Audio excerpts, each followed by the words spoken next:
Hello everyone, welcome to my channel. I'm Kissy.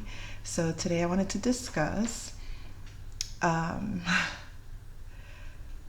war. I want to discuss war, conversations about war, international disputes. I'm not going to get into the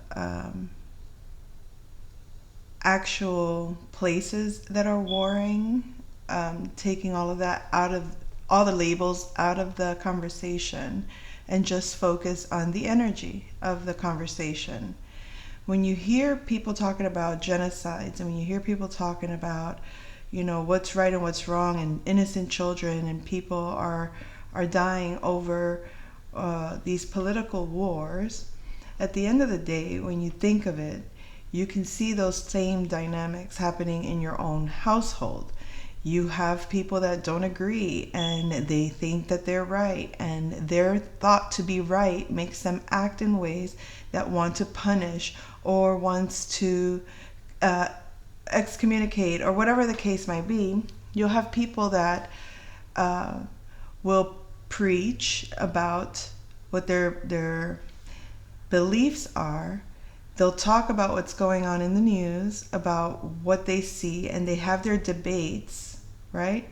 And in their household, you see a different reality in how they manage their life.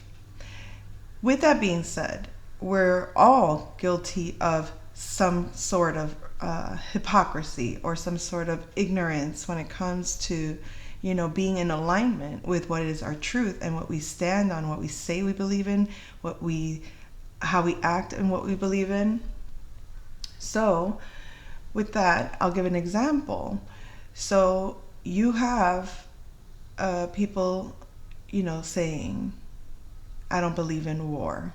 I don't think we should resort to war.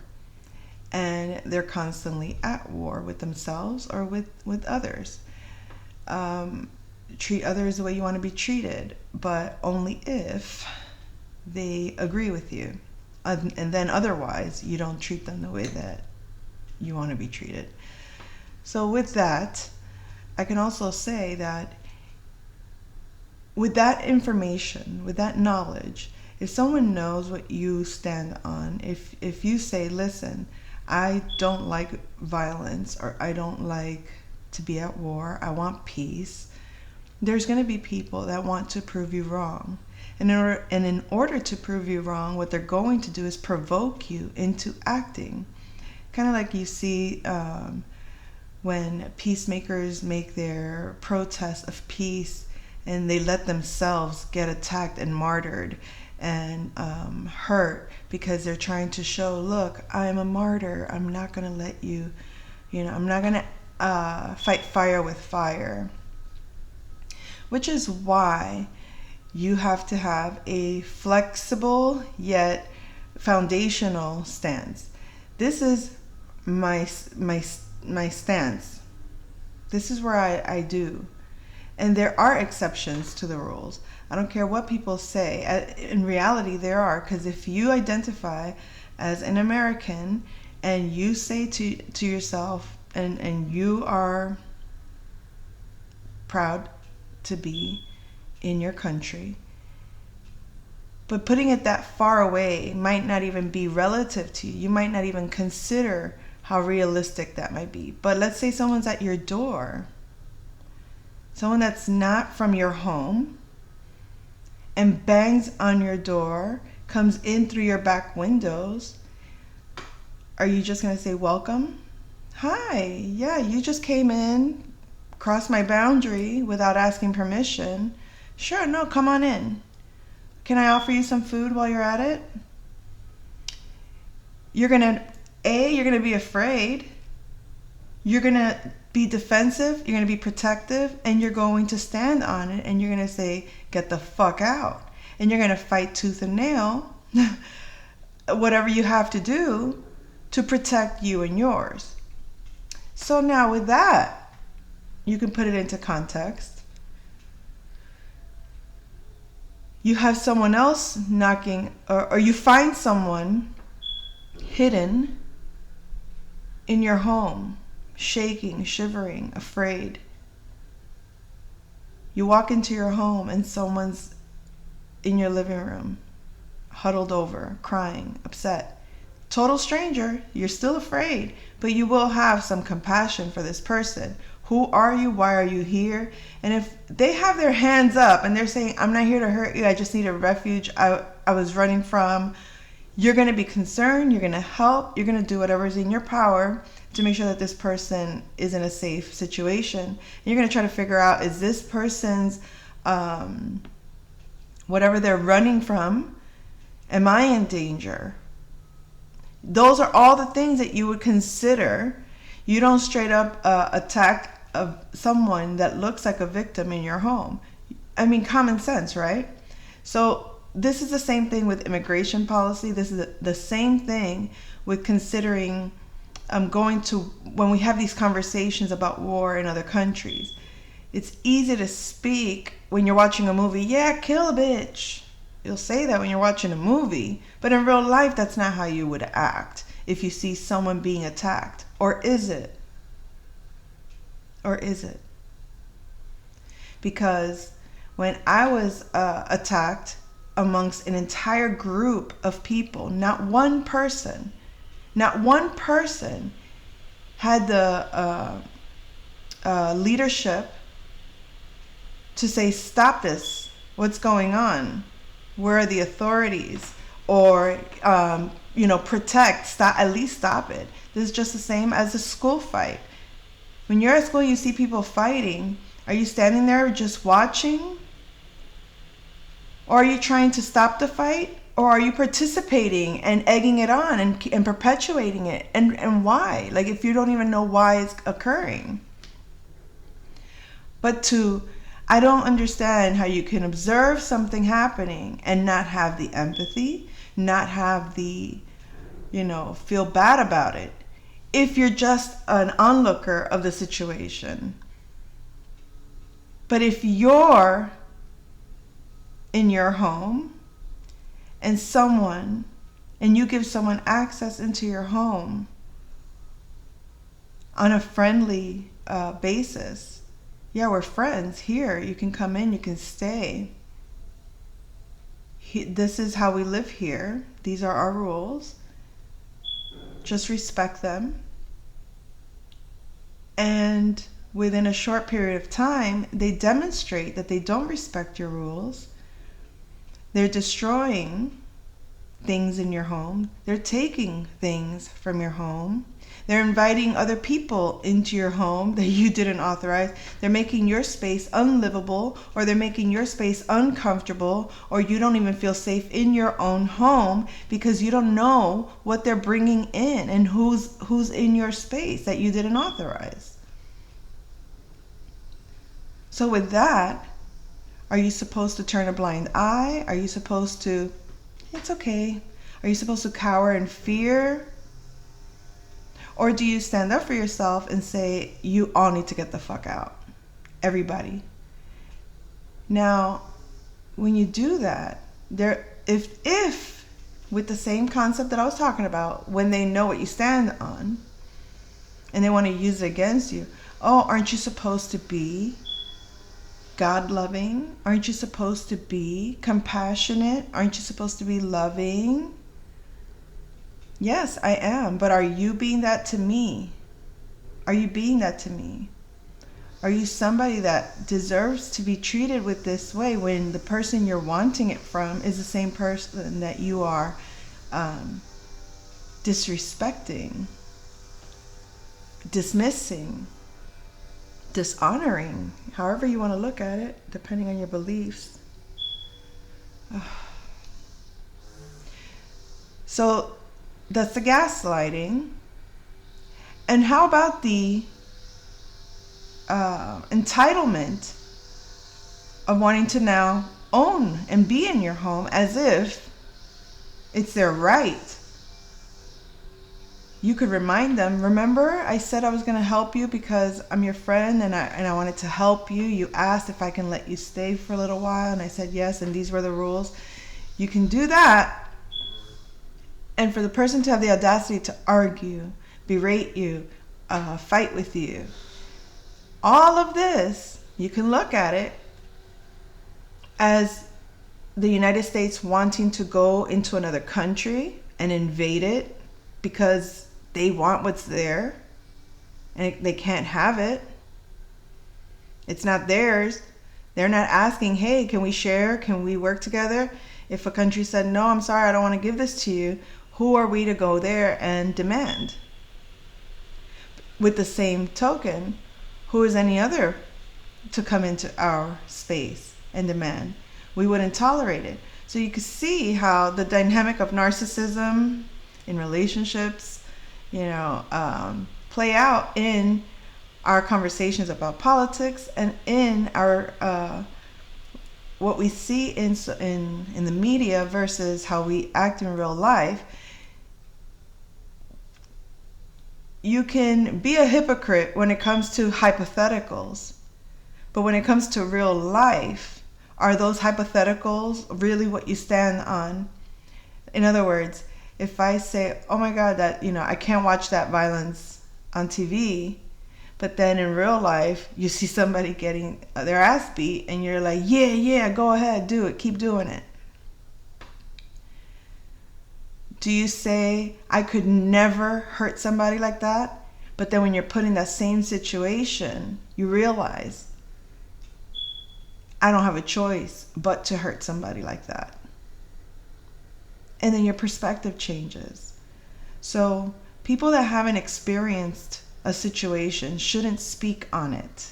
If you haven't experienced it from both angles, then maybe as you can speculate, you can whatever, but don't judge those that actually do it or actually have to be in those positions. In other words, don't judge your leadership if you're not in a leadership position.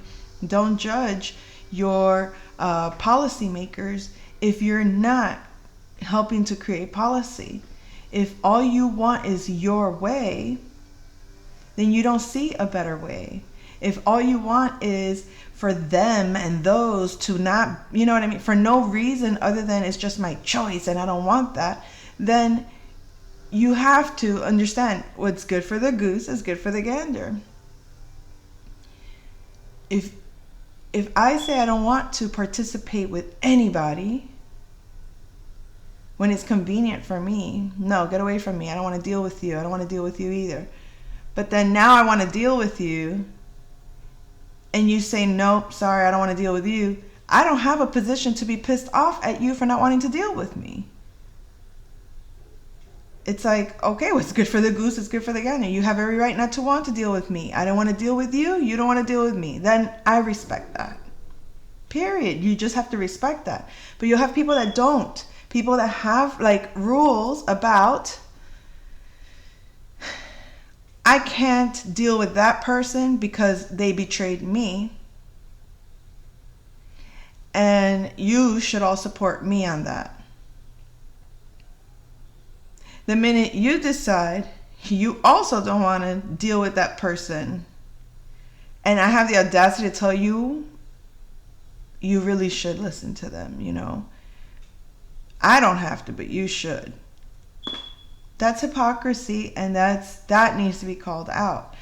But when you have someone that wants to be in your space, demand that you uphold a certain level of piety or a certain level of morality, despite whatever they do that betrays everything about you, that person's delusional. And acting in protecting of that space, to me, isn't hypocrisy. It's self-preservation. So people can talk and say, for example, there's this debate or conversation, especially in the twin flame community or in the spiritual community, when it comes to relationships, men and women, and what is a good relationship. Excusez-moi. What is this conversation? You'll have, for example, marriage is a big topic, relationships, family. some people believe, oh, stay married no matter what. Stay married no matter what. That because the law says, or the Bible says, religion says. But the religion only applies to when you want to have the other person conform, but it doesn't apply to you following those same rules. So that's a lot of what's happening in marriages, where you'll have, let's say you have a divorce, and the children have to kind of, and then if you have two parents that have very different views, the children can turn to either or parent against the other parent if both parents are making them choose sides. In other words, if I could tell my children everything that is true from my perspective, and their father could tell them everything that's true from their perspective. It's up to the child to determine, based on their experience with the parent, what is true and what is, correct. Correct for themselves, not who was right or wrong in this marriage. Because who was right or wrong? Oh, our family is no longer together because I believe this, your mom believed that, and this is how it is. If that's the stance between husband and wife with their children, like,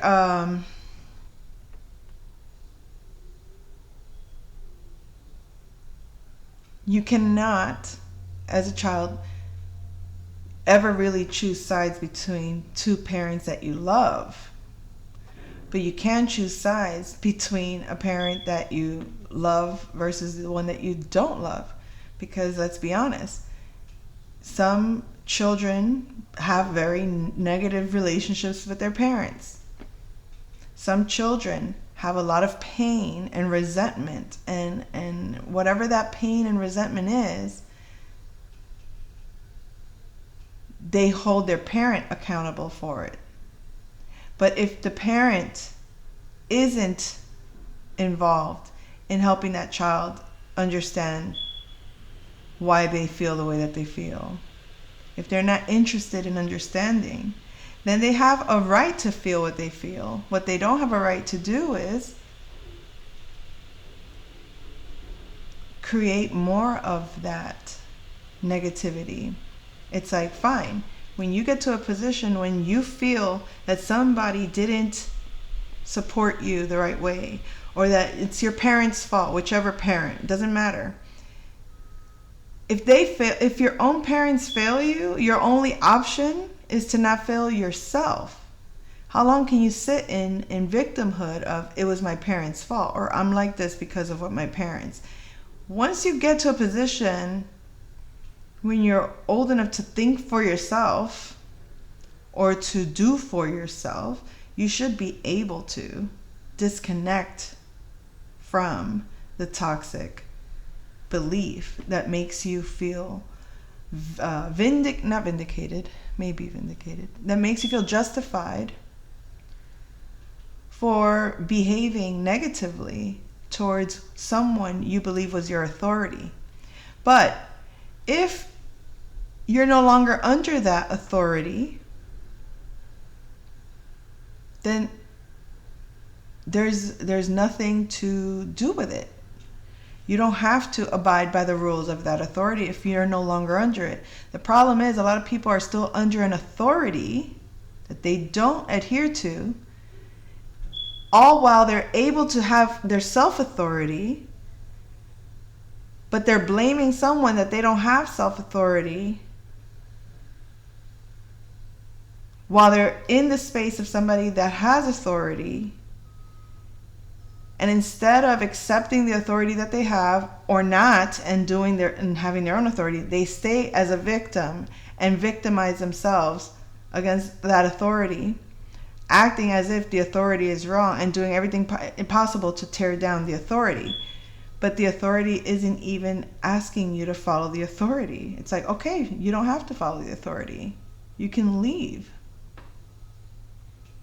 You can go and have your own authority, but people can't do that. What people do is, because they are not self-authorized, they don't author their own life. They want to control yours. They want to debate yours. And if you're trying to impose it on them, then that's debatable, that's fightable, that's whatever it is. But if you're not in their space, for example, if you're the government and you're not in another country right now trying to invade them, and you're minding your business, they cannot blame you for having that stance. Nobody's asking them to follow your stance. Nobody's asking them to, but what they want, let's assume you're the government and you don't want to go to war, but the people that you are authorized to protect are the ones that want you to go to war. That's a problem. It's like, I'm not fighting a war because you have a chip on your shoulder. I'm not debating that because you can't stand up to that. Because nobody's forcing you to live under that rule. Nobody's asking you to let it rule over you. And if you feel that it needs to be stopped, then you need to stand up and say so. You need to debate that and then make your choice. So that to me feels like it can go across many different ways when it comes to relationships and people trying to say like, oh no, if you were wrong, apologize, or you're the one that ended this commitment or this relationship. If ever there is some kind of peace talks or anything that's debatable or anything that's like, the thing is that a lot of people have these gripes underhanded, and instead of being direct and saying, hey, this is how I feel about it, or hey, can we talk? Can we talk? Can we talk means, can we get to the position where we can get along? Can we get to the position where we can work together? Can we get to the position where we can exchange our resources in a way that everybody wins? And most people can't do that because a lot of people don't really want to work in harmony. A lot of people, what they really want to do is to undermine you. What they really want to do is to play mind games and tricks and determine that you're going to be wrong no matter what happens, because they don't know how to take accountability. So it's up to you. It's up to you to decide, is this person or are these people or is this organization or is this religion or is this country living by a standard that is appropriate for me? There was a conversation that Tucker Carlson was having with a lady that works for the United Nations. I don't remember her name. And she was talking about how speaking out on Israel, Gaza, all the, what's going on in the Middle East. And she talks about it, that she gets more punishment for talking on it than the people doing the crimes. How is that any different from you being the scapegoat of a family? How is that any different from you being blamed for standing up and against something that is supposed to be we're supposed to all be in agreement with this, but when it comes to this person, you're acting this way and it's not fair. And now the same people that you're telling them, hey, you can't do this to this person, right? You can't act like that towards this person. They're like, we don't care, we don't give a shit. All right, fine. You don't care, you don't give a shit? What happens when I say, I don't care, I don't give a shit either then? Now all of you can come to me and say, you know, you really should give a shit. The reason they're doing that is because nobody wants to be responsible to help and uplift another. They want you to do all the work. They want you to do it. And as long as you're the one that gives up your freedom for someone else, they can all justify and say, well, we don't have to give up our freedom for that person because they did this or they did that. But when that person does it to you too, and you're like, you know what, you're right. They did this and they did that to me as well. I'll walk away. Then why are you now judging me for that? Why would you judge me for that? For doing what you did too? Does that make any sense? How can you think, you know, you really should? And I'll tell you why they do it. Because they realize that when you let go of what you were holding up, you were carrying most of the weight, you were carrying most of the responsibility, you were carrying most of the labor to keep someone going out of loyalty, out of love, out of empathy, compassion. It's like, do you want to hold up something that is harming the whole or that is creating dissension between the whole? No, but we're trying to give them grace. We're trying to help. We're trying to make sure that, but everybody else quit. Okay, fine. So now you let go too. Now that person can no longer be a victim. It's like, okay, you've been, you know, in recovery or whatever you might want to call it. You've had plenty of space and time to stand on your own. You've had plenty of time to be on your own, to acclimate to the changes, to your independence. Are you going to do the right thing and be independent and stop blaming others? Or are you going to continue to play victim and get fully exiled from anyone that could help you?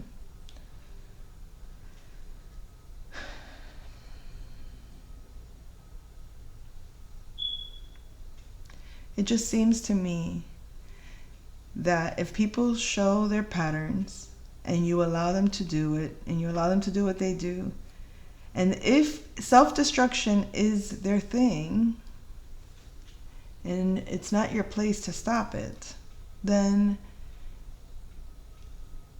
you have to separate from anything and anyone that has no value for life. If what they want is destruction and chaos all the time, let them be in that. To what end? Till they're tired of it, till they're ready to get ordered, till they're ready to stand on some kind of foundation that could sustain them personally long term. We talk about emotionally unstable people, mentally unstable people, physically imbalanced people that cannot function independently because there's a easier way. And that easier way is for someone else to do it for them. And as long as someone else can do it for them, or as long as someone else is doing it for them, they're going to stay that way. But when you remove that, you allow them to evolve. You allow them to spread their wings. They may not like it initially. They may feel challenged if they're not prepared. They may feel, bitter as to why do I have to do this. But every bird that flies out of the nest for the first time feels insecure, feels afraid, might wonder, why did they just let me fall? It's not letting you fall, it's letting you fly. We're not letting you fall, we're letting you fly. Fly like an eagle. That's the message. I'll come back soon. Take care.